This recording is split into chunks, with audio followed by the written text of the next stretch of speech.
Good morning. Let's go and get started. I think Dr. David will want me to remind you that the survey that he's sent email to us, both faculty and residents are there. It's my pleasure to introduce Dr. Michael B. Nicholl. Dr. Nicholl's a brand new faculty member and staff member at the VA hospital, and comes to us as a surgical oncologist. He's going to talk about the role of IL-35 in pancreatic cancer. Dr. Nicholl. Thank you.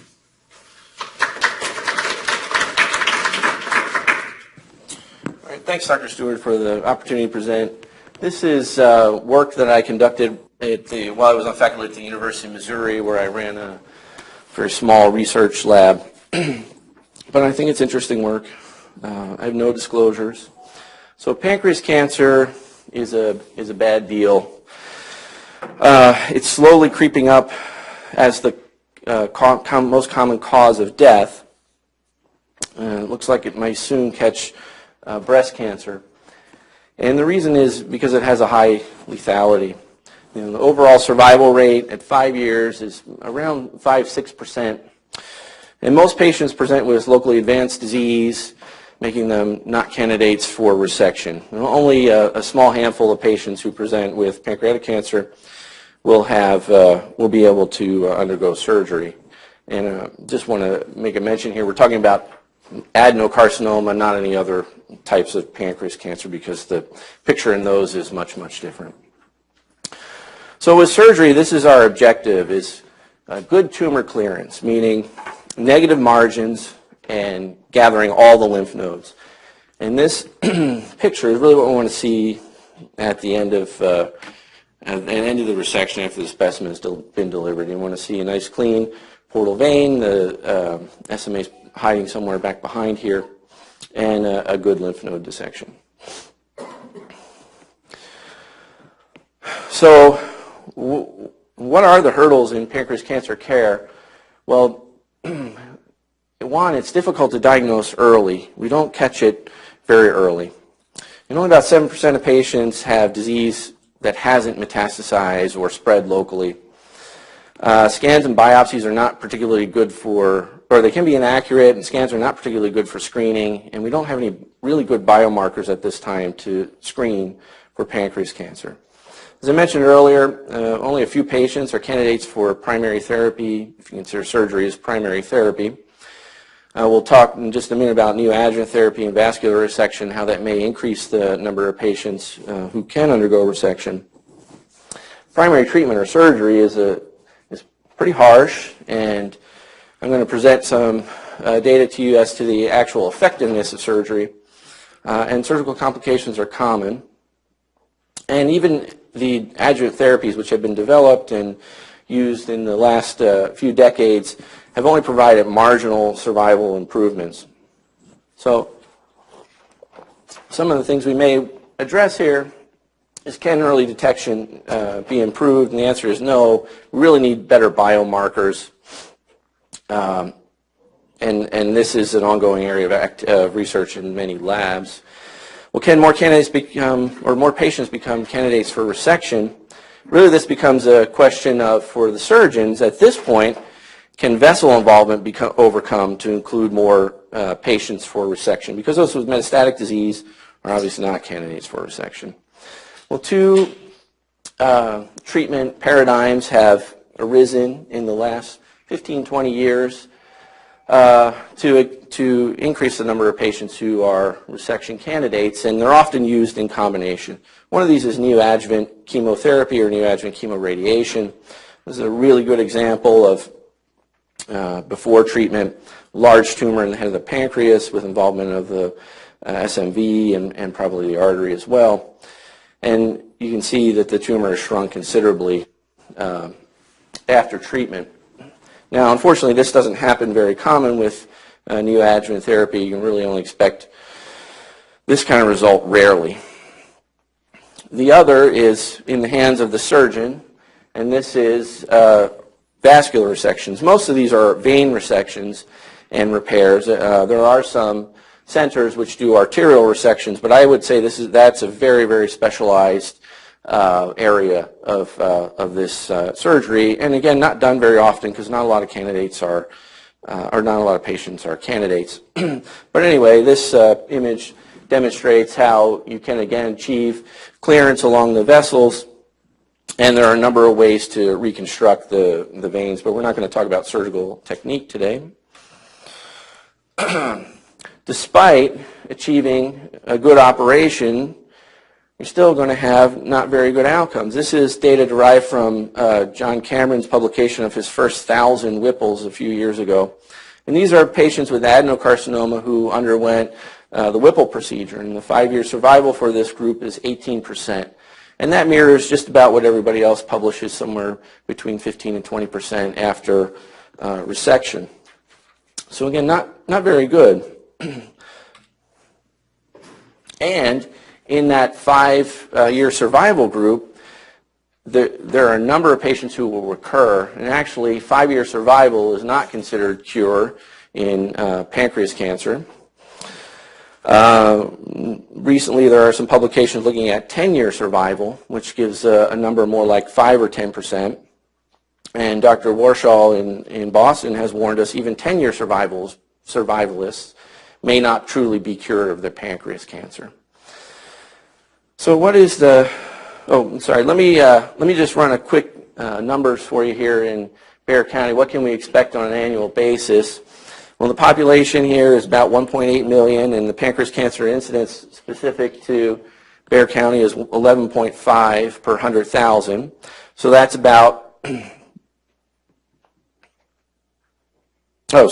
that's about 270 pancreas cancer cases per year.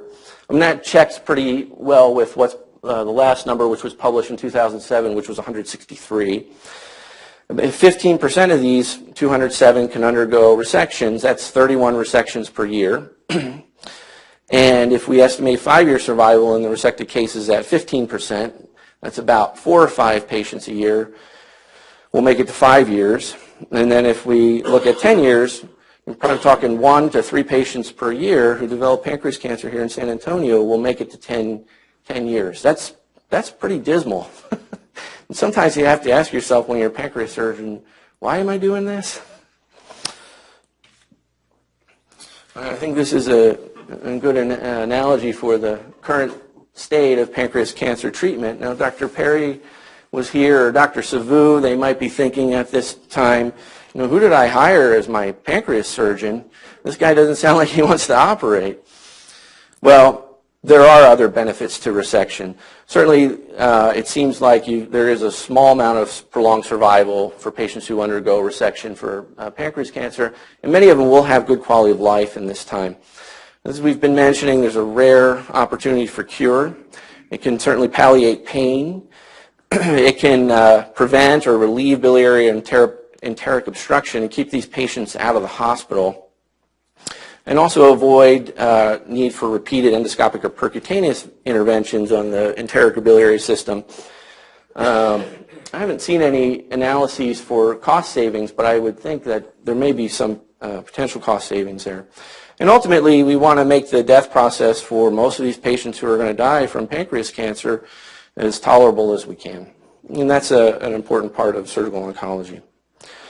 So it seems like maybe the hurdles aren't the ones that we mentioned earlier, surgical technique and good clearance locally, that maybe we need to rethink how we're approaching pancreas cancer.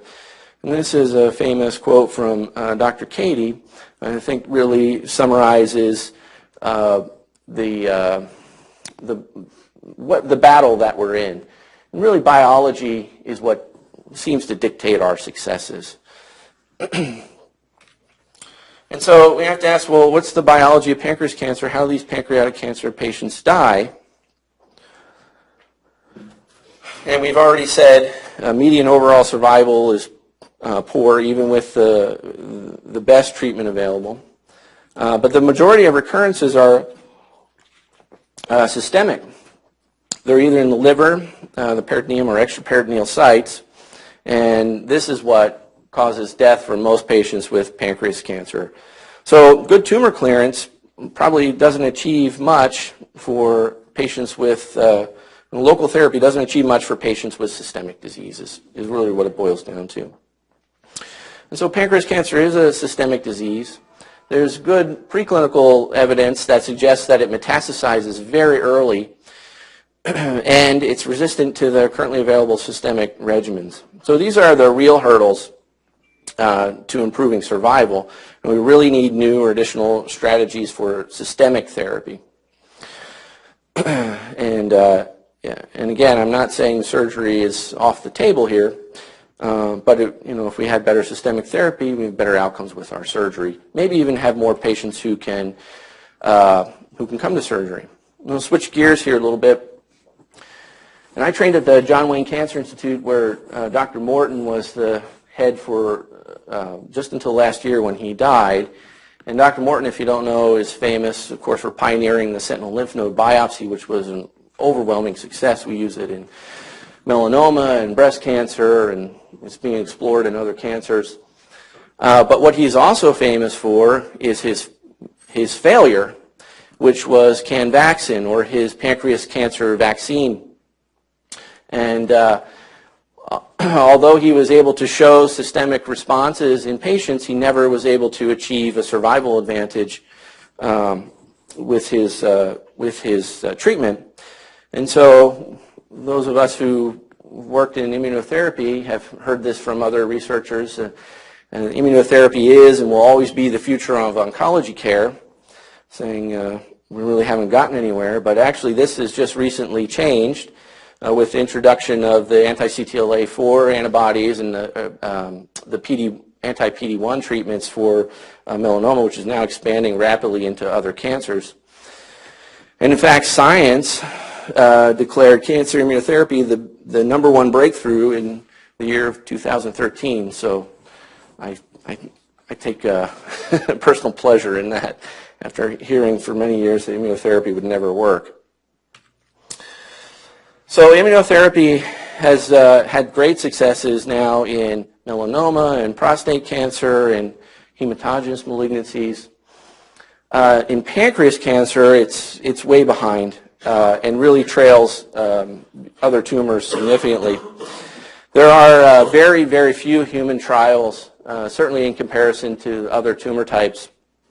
And the strategies have mirrored the strategies which have failed in the past in other tumors. Cancer antigen vaccines of various types, peptide-based or cellular-based. One that does show some promise is developed by Nicholl, and it's a very interesting approach where they've reprogrammed cancer cells with an embryonic antigen which most people respond to, and so the tumor itself is its own adjuvant for chemotherapy. They've also been very smart in their strategy in that they have conducted their trials in patients who've undergone resection. So the patients who have maybe small tumor burden, small tumor load, where many of these are used in stage 4 patients with large tumor burden. So hard to be successful. Adoptive T-cell transfer has been conducted, and there are various dendritic cell approaches as well. I'll be interested to see, I'm sure if it hasn't already happened, it will happen soon, that anti-CTLA-4 and PD-1 will be tried in pancreatic cancer. It seems to be spilling over to every tumor type. It'll be interesting to see if there are any responses. My interest in immunotherapy is focused on why does immunotherapy fail, and there's a lot of subjects to study because there's been a lot of failure in immunotherapy. In particular, I've been interested in CD4 cells, and CD4 cells really run the immune response to cancer, if you will, and you can see there's at least 4 different lines of differentiation described at this time, corresponding to these different ultimate effectors, and the T regulatory, or the regulatory T cell population, are those that have an inhibitory response and are interest of to those who do this sort of cancer work. And I'm sorry, that didn't show up so well. This is data I published years ago in looking at the elimination of regulatory T cells in a cancer model, sarcoma model, and we found much better response to tumor antigen after the CD4 cells, after the regulatory cells were removed, and we also saw animals that rejected their tumors. Now, lots of other people have done these same sorts of studies with regulatory T cells, but there's not much that's been done in clinical trials that I'm aware of. I'm going to switch gears here just for a little second. The IL-12 cytokine family is important to our talk today. And this includes IL-12, 23, 27, and 35. And you can almost think of each of these as responsible for the drivers of the various T cell differentiation that I just showed you. Now, each is a heterodimer, and they share alpha and beta chains for the cytokine itself as well as for the receptor. And as I mentioned, they regulate the pro and anti-inflammatory immune response. And each of these is unique. They don't really overlap much, but they do complement one another. IL-12 drives the Th1 response. IL-23 drives IL-17, the Th17 response. IL-27 is anti-inflammatory, the other side of the picture, as well as IL-35. Now, IL-35 is a little bit different than the others in that most of these cytokines are made by dendritic cells or antigen-presenting cells, whereas IL-35 is actually made by regulatory T cells. And it's the newest member of the family. And IL-35 in regulatory T cells functions as an autocrine growth factor. So it enhances proliferation of these cells and induces further secretion of IL-35 by the regulatory T cells. And it's recently been proposed as the effector molecule for Treg function. Anybody familiar with regulatory T cells knows that for years and years we've never known exactly how they work. We know TGF-beta is involved, IL-10 is involved, but those don't seem to be the effector molecule in the system. It may actually be IL-35. And the end result is it inhibits CD8 T cell function. And IL-35 dysregulation contributes to the development of infectious and autoimmune diseases, and this is what most of the work in IL-35 is centered on. And then lastly, these IL-35 secreting Tregs may actually be a subset of Tregs. That's the inducible subset as opposed to those which do the housekeeper functions. So interesting, powerful molecule. And then more on the structure of IL-35, which is pertinent to some of the slides I'm going to show you, or the receptor structure. And it signals through a JAK-STAT pathway. So what do we know about IL-35 in cancer? Well, actually not that much. It's pretty new and not a lot of people have studied it. An interesting study came out a year ago where a Chinese group sampled 30 or 50 different cell lines, cancer cell lines, for expression of IL-35. And the vast majority of them, I think about 75%, expressed IL-35. So it's very present in cancer cell lines.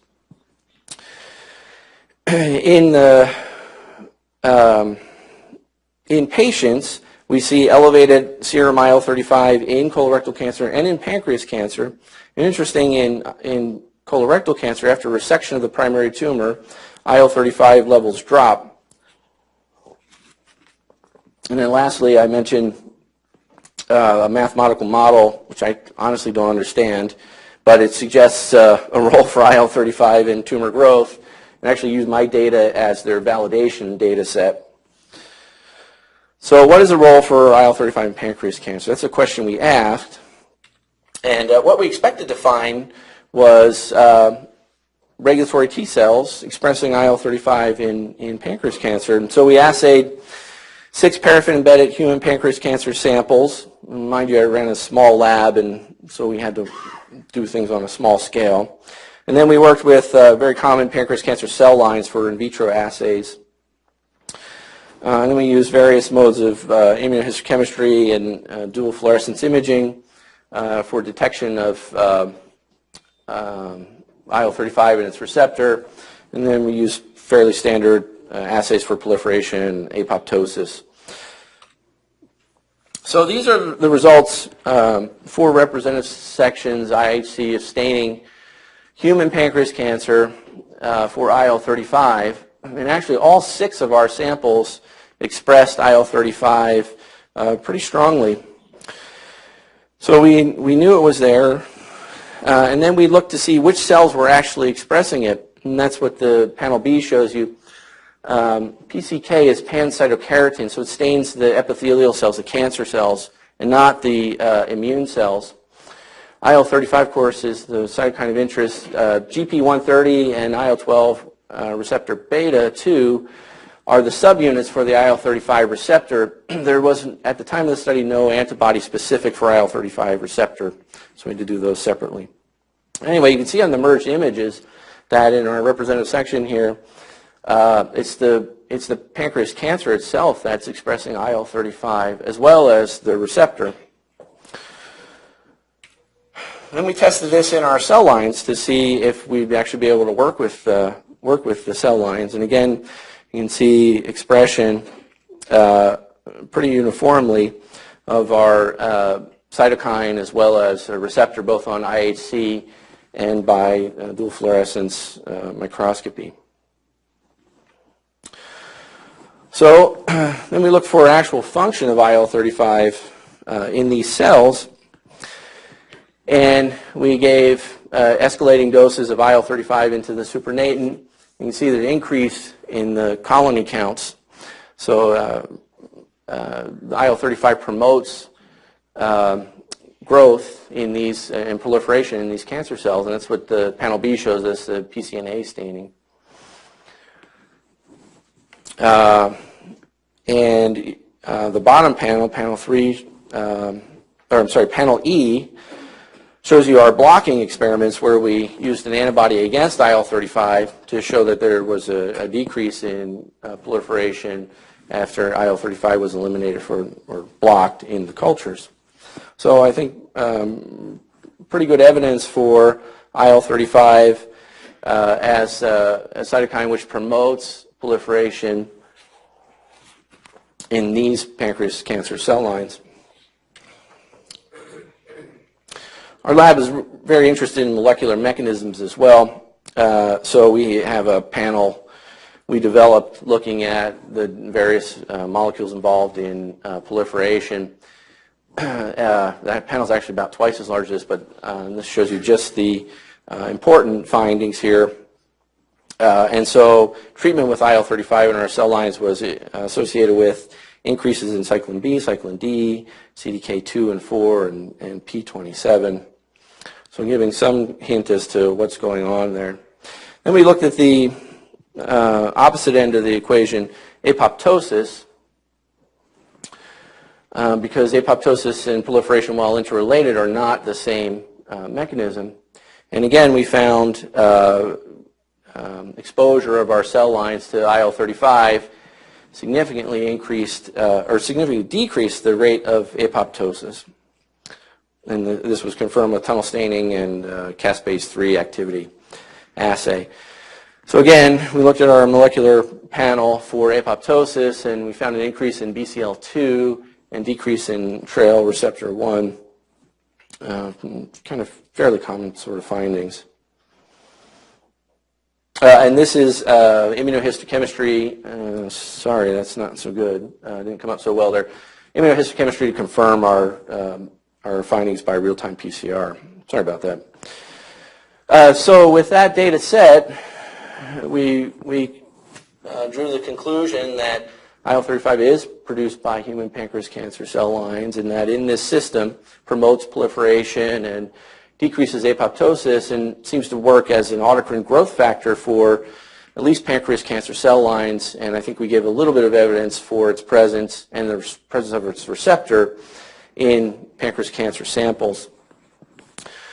This is some unpublished data where we looked just with IHC and, again, dual dual fluorescence immunostaining at the presence of IL-35 in different types of pancreas tumors and in normal pancreas. And we're somewhat limited by our ability to acquire specimens. You see normal pancreas in this small data set didn't express IL-35 at all. IPMN had a low expression rate. Solid pseudopapillary tumor, which some people consider malignancy, most people probably consider malignancy, but not everybody, had no expression, but only 2 samples, hard to interpret. And this is a separate set of 6 adenocarcinomas, and 5 of those 6 expressed IL-35. So in total, we have 11 of 12 adenocarcinomas expressing IL-35. So I think the data is starting to add up. So this is just starter stuff here. And what I like to do is confirm this in vivo, in a mouse model. And then I also like to look at the effects of IL-35 in conjunction with chemotherapy, 5-FU and gemcitabine, the standard chemos, to see what the effect is. And I think we should probably look at signaling pathways. And then based on the last data I showed you, I think it'd be really nice to set up a study for cyst fluid analysis, looking at IPMNs for another biomarker to help identify high-risk lesions, because that's a real problem in pancreas cysts, and kind of throwing that in out of the blue because we didn't really talk about that. But another potential direction here. So this is my my lab group. We did all this with 1 PhD and a bunch of undergraduate students, and I think we did pretty well. And so just to summarize what I presented here today, pancreas cancer has a poor prognosis even when treated with the best currently available therapies. Improvement in survival will only really come after we develop better systemic therapy. And I think surgeons can be a part of that, even though our treatments are locally focused. And IL-35 plays a role as an endocrine growth factor in human pancreas cancer cell lines, and maybe a target for future therapeutic intervention. So I think that's all I have, and appreciate your time.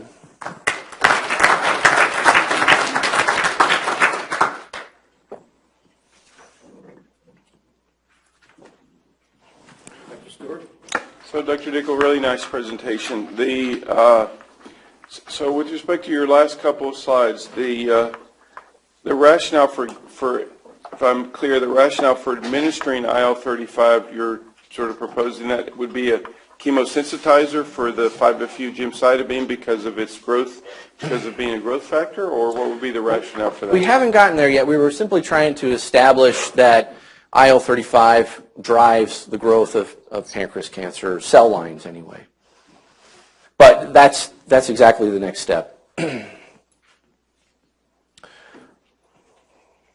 So is this a factor that's part of the normal surveillance that's taking out abnormal cells, stimulating the T cells? So this regulatory T cell subset doesn't flourish until there is an active immune response. And so the other part of this is we haven't even started looking at the regulatory T cells in this pancreas cancer model. And that may be a whole other side to IL-35, but you certainly could envision how expression of IL-35 not only has direct effect on the pancreas cancer, but may also affect the tumor microenvironment by inducing regulatory T cells and shutting down the immune response. Cruz. I enjoyed that very much. I think that it'd be worthwhile to just mention our experience from the beginning of this program. And we kept track of all our resections. And the first 100 patients that we had, we didn't have a single long-term cure. And that was really quite significant in the history. So going back from the results of these early studies, the concept of neoadjuvant chemotherapy and radiation gradually evolved. And you're right that whereas it has promoted a better resection, with more patients being considered for a curative resection, the long-term results have not borne out the expected results, which is kind of similar to what happened to breast cancer. In breast cancer, we have been able to operate on patients with lesser mutilating surgery, but have not extended long-term cure over the historical control. So comes the next stage in the game of trying to cure cancer of the pancreas, is the inclusion of the immuno and biological portion of the triad, so to speak, including chemoradiation. And that is producing some good results, but it needs a continuing efforts in phase 3 studies, so that we could compare really the contribution of the immunological portion of it. I enjoyed it. Good. Dr. Abergili. I enjoy your talk, Dr. Nicholl. I got a couple of questions to ask. You mentioned Andy Warshaw, and the last time I talked to him in 2008 in Boston, he still does washing. If the washing is positive, he will not operate. And he did double-blind studies on these people that went on to operate on, they all relapse. What is the philosophy on this?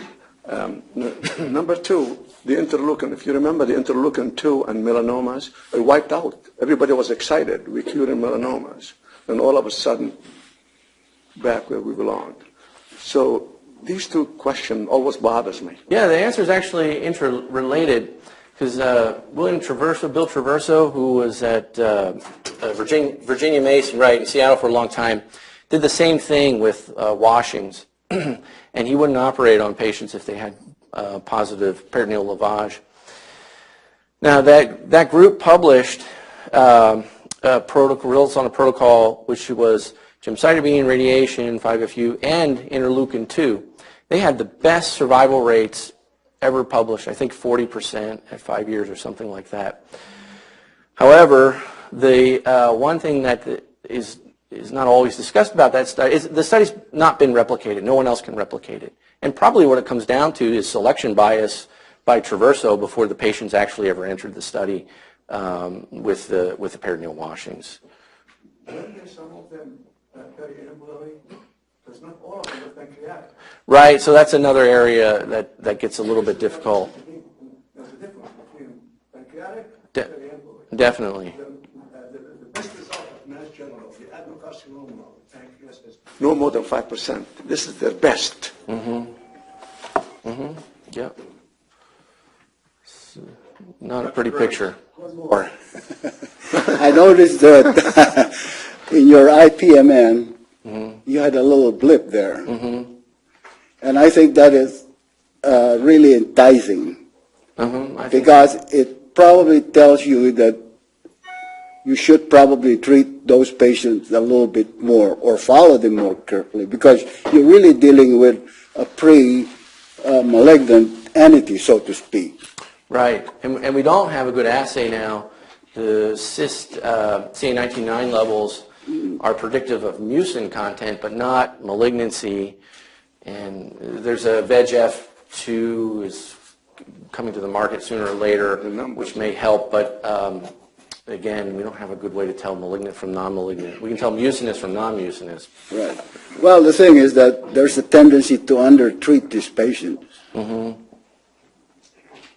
And I say, ouch, no, just keep your eyes open for things like this. Thank you. Any other questions? All right, thank you very much. Thanks.